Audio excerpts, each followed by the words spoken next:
Hi, I'm Sarah Kettlehake. This is Tashayla Dorn and Sopa Kaminivong, and we're all going to be seniors at Johnson County Central High School in Tecumseh, Nebraska. The experiment that was sent up from our community was the effect of microgravity on nitrogen fixation on red clover, and we were on mission 7. This was not originally our experiment. As many of you know, the original flight blew up, so many of the original investigators have now graduated and they passed the experiment on to us. The original investigators were Rudy Polk as the principal investigator. Other investigators were Isaac Buss, Keely McClintock, Natalie Roddy, Mason Waring, and Spencer Dorsey. Our teacher facilitators are Nicole Justison and Vicki Boone. Abstract. In order to grow our food in space, we need fertile soil. Red clover is a legume that uses bacteria in the soil to naturally fixate nitrogen, making the soil fertile. In this experiment, we planted both our sample and control and will compare how much nitrogen is added to the soil by the clover.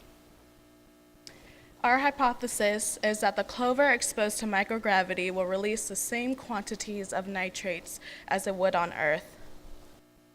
To test that, we allowed the seeds to germinate in space.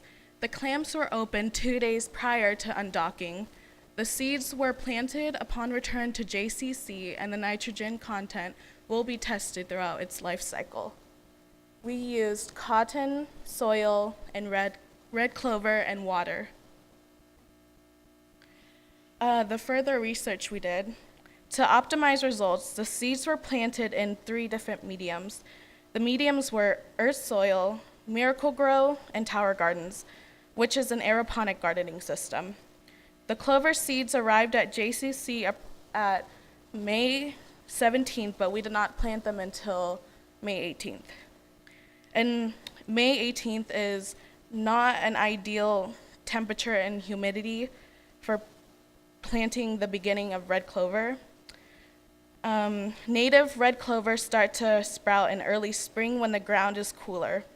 That week, it reached about 100 degrees Fahrenheit. To simulate the cool spring soil, the seeds were planted indoors. The beginning of the experiment had a successful yield, but we observed a substantial amount of mold.